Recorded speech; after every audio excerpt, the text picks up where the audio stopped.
Entonces, por ejemplo, estilos de vida ya tradicionales son la mamá gallina, la mujer alfa, ¿no es cierto? La resignada. Ya son estilos de vida identificados. Entonces a usted le dicen, en Bogotá hay 3 millones de mamás gallinas. O sea, mamás tradicionales, que les importa es desarrollarse y que la respeten dentro de su hogar. La mujer alfa, le importa un pepino, a ella lo que quiere es que la reconozca la sociedad, quiere que ser una mujer de éxito. Está la resignada, la que dicen, yo ni siquiera soy una buena ama de casa porque no tengo tiempo, ¿no es cierto?, no me alcanza. Entonces son los estilos de vida. Los estilos de vida masculino, yuppie, ¿no es cierto?, baby boomer, está dentro de los que se usa, habitualmente está, por ejemplo, en español, el metrosexual. No, eso no es o sea, ya eso es un segmento poblacional, ¿no? Pero hay un estilo de vida homosexual, ¿ya?, que es diferente al metrosexual. Por ejemplo, hay un estilo de vida salsero. Hay como 6 o 7 estilos de vida con música. Está el reggaetonero, el salsero, el metalero, y eso es todo un estilo de vida. O sea, consumen las mismas chaquetas, van a los mismos lugares, comen los mismos productos. Entonces se constituye un estilo de vida. El vallenatero. Entonces, por ejemplo, ¿cuál debería ser el futuro de la segmentación? Radios de acuerdo al estilo de vida. Eso lo puedes resolver con la radio digital. Por ejemplo, con la radio digital, la señal de Olímpica se tiene que volver 5 señales. La sola de Bogotá. Entonces tú vas a tener 5 señales. Y yo puedo escribirle a la radio, yo te puedo escribir a ti como oyente, te escribo, y sale en la radio de todos los receptores de radio. O sea, todos los radios va saliendo los textos de lo que tú quieres. O sea, hay una doble señal. Por un lado está la señal de audio y por otro está la señal digital de texto. Y tú puedes escuchar, ¿no es cierto?, 5 o 6 emisoras y puedes multiplicar en tu radio. Entonces, ahí ya tienes que tener otra segmentación. La radio es sonido. Eso es lo que es la radio. Realmente es sonido. La naturaleza del sonido radial, ¿cuál es? El sonido no es un fenómeno natural, físico, sino cultural, en el caso de la radio. O sea, las variaciones subjetivas del sonido van de acuerdo a la persona. La escucha es un fenómeno construido por la sociedad de cada tiempo. Es decir, los sonidos de los 50 son diferentes de los 60, son diferentes de los 80, porque van de acuerdo a desarrollo de los inventos. Y el entorno sonoro y cambiante repercute en nuestra forma de escuchar. El sonido del celular es un sonido de los últimos 20 años. Usted suena el celular y ya lo reconoce. Hace 25 o 30 años era un sonido que no existía. Entonces a eso vamos con cómo va cambiando el entorno sonoro, ¿no es cierto?, de acuerdo a cada época. De tal manera de que ha habido una brecha acústica. Es decir, aprendimos el mundo desde la invención de la imprenta. Y todos nos han dado a entender, todo lo que nos enseñan es visual. En el colegio prácticamente todo lo que nos enseñaron fue visual, ¿ya? Entonces, por ejemplo, ¿cómo era la voz de Bolívar? ¿Cómo era la voz de Jesucristo? Ni idea, ¿no? ¿Cómo eran los sonidos de los romanos? No tenemos idea. Entonces, la cantidad de sonidos que nos hemos perdido nos ha generado una brecha acústica. Hay una brecha, o sea, hay una gran cantidad de sonidos que no los hemos podido recuperar, ¿no es cierto? Por eso, si la radio es una comunicación unisensorial, que va en un solo sentido, al oído, entonces tenemos que ver los elementos de la radio, cómo nos comunicamos, ¿no es cierto? Entonces, la radio pues es un elemento, es un medio limitado, no tenemos sino 4 elementos por la misma condición de su naturaleza improvisada, casuística. Tenemos el primer elemento, la voz, que se le considera el más versátil de todos, es el lenguaje de las ideas, es por medio del cual puedo transmitir mayor cantidad de significados, mayor cantidad de ideas. En segundo lugar está el lenguaje de las sensaciones, considerado la música, el más emocional, el más fácil para despertar emociones, ¿ya? Decimos los efectos, el lenguaje de las cosas, el lenguaje de los objetos, y finalmente el silencio, que es el elemento más profundo, es decir, casi que se dice que cuando una persona maneja el silencio en radio, ha alcanzado la maestría en radio. El que sabe de radio es porque sabe manejar el silencio. El silencio. Correcto. Que esa es una mala utilización del silencio, ¿no es cierto? El batch. Jimmy García Camargo, quien es el fundador del Arco, un hombre de 80 y algo de años hoy en día, que es una persona que ha escrito 4 libros sobre radio, mucho más reconocido fuera del país que acá, Jimmy García. Para él, la radio solamente tiene 3 elementos: voz, música y efectos. Él considera que el silencio es un efecto para él. Es un concepto muy de él, ¿no? Yo particularmente creo que el silencio tiene su propio valor comentativo, aparte de los efectos. Bueno, veámoslos cada uno, ¿les parece? Vamos a ver cada uno de los elementos. Tenemos el lenguaje de las ideas, ¿no es cierto? La voz. La voz se basa en el lenguaje verbal. El idioma español tiene 30.000 palabras. Es decir, no es que tenga 30.000, tiene muchas más, pero un buen diccionario Webster, tiene 30.000 palabras, ¿no es cierto? Eso es lo que debe tener un buen diccionario. La gente que tiene un muy buen léxico, que maneja un muy buen vocabulario, puede manejar diariamente hasta unas 1.000 palabras, de 600 a 1.000 palabras. La mayoría de la gente maneja 250 palabras. A eso se remite el lenguaje. Entonces, cuando nosotros hablamos de claridad, cuando se habla en la locución, dice, es una persona que habla claro, es que utiliza esas 250 palabras. Cuando hablamos de claro, es que se hace entender en los términos, no utiliza términos rebuscados, palabras difíciles, ¿no es cierto? El lenguaje, yo diría que el lenguaje popular es distinto, porque puede haber un lenguaje popular que no es claro. Sí, puede haber un lenguaje, pero el lenguaje claro se basa en este concepto de, ¿no es cierto?, utilizar los términos que más fácil comprende la gente, ¿no? Entonces, bueno, tenemos los mecanismos de fonación con los que dependemos, ¿no es cierto? Y el cambio de voz, ¿no? De 13 a 14 años o 14 a 15 años en la mujer está el cambio de la voz y hay un envejecimiento vocal, ¿no? Se dice que después de 60, 70 años hay una disminución de los agudos armónicos, de la duración, la intensidad del tono y la ascordal, pero esto es, digamos, en la gente que no es locutor. Porque yo conozco locutores de 80 años que se les hace la voz perfecto, ¿pero por qué? Por la práctica, lo cual nos indica que la locución tiene mucho, mucho de parecido al deporte. Bueno, nosotros, ¿cómo es que decimos que una persona tiene buen tono de voz o buen timbre de voz? ¿Cómo decimos? ¿Tiene buen tono de voz o tiene buen timbre de voz? No. Eso es timbre. ¿El timbre es agradable o desagradable? El tono ya viene determinado. O sea, por ejemplo, tú tienes un tono más agudo, ¿no es cierto? Muy buena entonación. El tuyo es más grave. Eso ya es el tono. Ese es el tono que le marca, ¿no es cierto? El tono, por ejemplo, lo marca en la clasificación fonética musical, ya está marcado los tonos. ¿Sí? Soprano, mezzosoprano. El hombre es tenor, la mujer nunca va a ser tenor, ¿no? El hombre está más, el hombre no, ni la mujer va a decir acá de tenor, ¿cómo le va? La mujer no puede hablar así.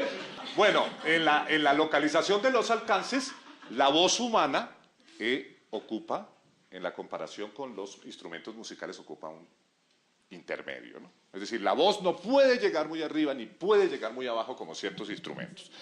Con eso nos referimos a la versatilidad de la voz, ¿no? Estos son los defectos de la voz: voz nasal, gutural, ronca, chillona, temblorosa, infantil, registros que no son buenos, recomendables para la locución radial, aun cuando son muy buenos para la publicidad, ¿no? Para la publicidad sí, fabuloso tener una voz de esas.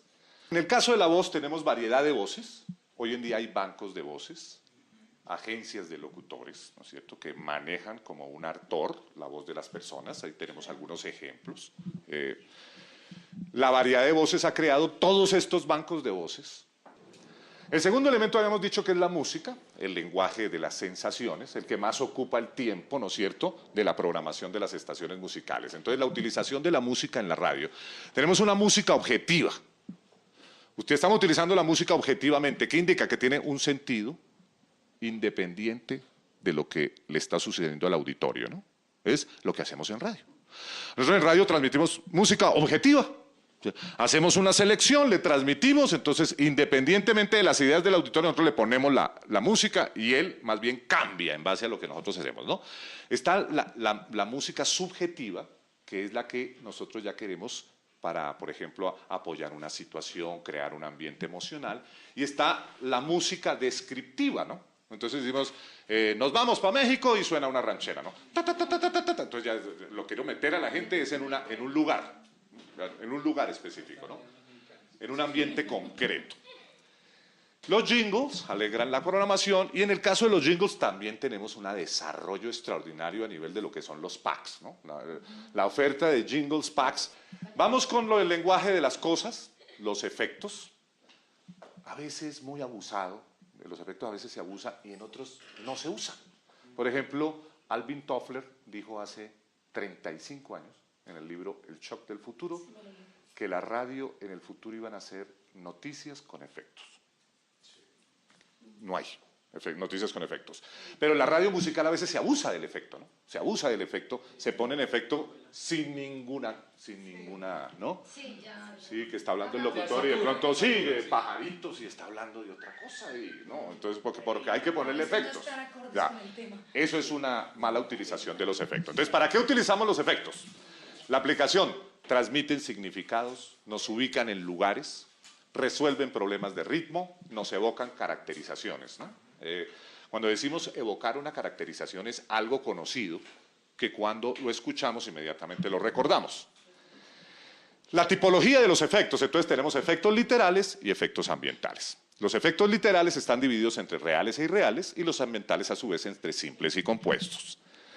Los efectos literales reales son los que acompañan la acción, ¿no? El chorro de agua, el automóvil en movimiento, la puerta abriendo, los pasos, servir, acompañan a la acción, están con ella, ¿no? Sería imposible hoy en día prácticamente poder ver usted una telenovela sin efectos de sonido. Es casi imposible, el efecto literal acompaña el sonido, ¿ya? En ciertas, por ejemplo, en producciones de televisión humorísticas, si no tienen el efecto de sonido, prácticamente va a ser muy difícil ya lograr, inclusive el efecto se considera la risa, se considera un efecto. Y tenemos los efectos irreales, ¿no?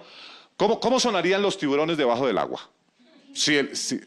Es correcto, con la música de la película Tiburón, eso es un efecto que no existe, así nos suena, claro.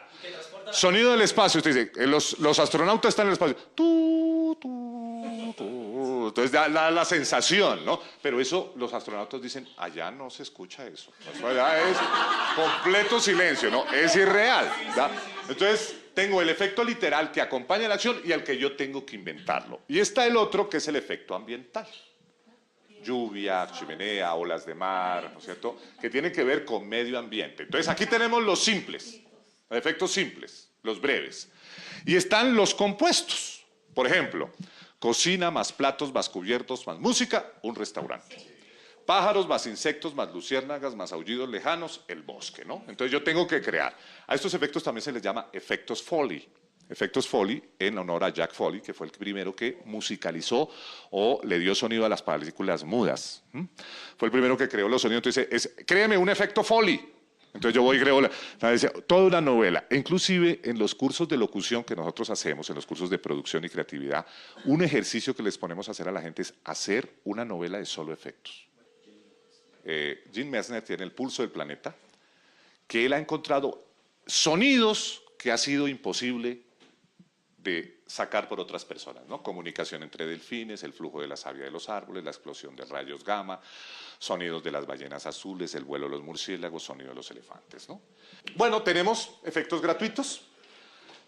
¿Recuerdas cuando trabajamos en Caracol que encontramos 30.000 efectos por allá botados en unos discos, ¿no? Y la gente no los usaban, los locutores no los usaban porque como venían en inglés y en alemán, y ellos no sabían inglés ni alemán. Vamos con el silencio, consideramos la máxima expresión, ¿no es cierto?, de la producción. No podemos evitar escuchar. Y tampoco podemos evitar escuchar el sonido del silencio. De tal manera de que hay un silencio objetivo, que es la ausencia de música de ruido, ¿no? Total, sin mayor connotación. Está el subjetivo, que es cuando yo lo utilizo, ¿no es cierto?, con una intención ambiental o dramática, entonces estoy utilizando ese sonido, ¿ya? Y está el sonido descriptivo, digamos. El sonido descriptivo generalmente se usa más en televisión. Por ejemplo, cuando yo quiero tomar el abrigo que tiene la amiga, entonces la comienzo a tomar, cada parte en silencio absoluto, va la cámara, describiendo, ¿no? Pero en radio también se puede utilizar, descriptivo. Por ejemplo, estoy en el estadio de fútbol del Campín Y salió, todo el mundo ya salió. El partido se acabó hace 4 horas. Señores, yo soy el reportero de Radio Olímpica y se fue todo el mundo. Estoy yo solo. No dice, escuchen. Es una forma de utilizar el silencio descriptivo, ¿no es cierto? Estoy describiendo el silencio. No se rían. Bueno, entonces, sí, muy bien. Entonces, el guión, aquí yo tengo otro con mi gran maestro Jimmy García, que yo cada día lo admiro más. Él dice que no hay guión, que eso se tiene que llamar libreto. Dice que es libreto. Yo insisto que el libreto se usa en teatro, el libreto. Pero pienso que debe ser el guión. ¿Por qué? Porque es que el guión te permite meter los efectos. El libreto solamente te habla de las palabras. Entonces tú puedes, en realidad, ¿qué es un guión? Es la traducción de una idea en lenguaje radial. ¿Verdad? Script se usa es para lo telefónico. Es el script telefónico para call center. En el guión las palabras se escriben para escuchar. La duración de los textos depende de la métrica. Se deben tener en cuenta entonces las pausas y las entonaciones, el uso del silencio, y es una herramienta para controlar parcial y totalmente el medio, ¿no? Hay guiones para radio en la web, gratuitos. Hay guiones que a ustedes le venden que le permiten programar todo su programa y le sale una señal de tic. Dice, ya no meta más, porque ya, el programa de mañana ya está hecho. O sea, usted realmente en promedio está hablando tantas palabras, entonces ya no, ya está. De ahí en adelante ya va a ser otro programa. Entonces le permite a uno el guión manejar los contenidos, ¿no es cierto? Esto es muy clave, sobre todo en radio web. En la radio web las exigencias son mayores, ¿no?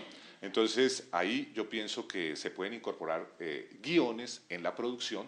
Ojalá que tengan a manera de tablas dinámicas en los computadores y sobre todo que todos esos guiones se guarden, porque cuando usted guarda un guión y cuando usted guarda los guiones y los libretos de sus programas, hay una máxima en creatividad que dice, si tú no guardas la materia prima de tus ideas, corres el riesgo de tú mismo repetirte, tú mismo volverte a copiar, ¿no? ¿Ok? Bueno. Mis queridos amigos, eso es todo. Quiero agradecerles muchísimo. Muchas gracias. Organización Radial Olímpica.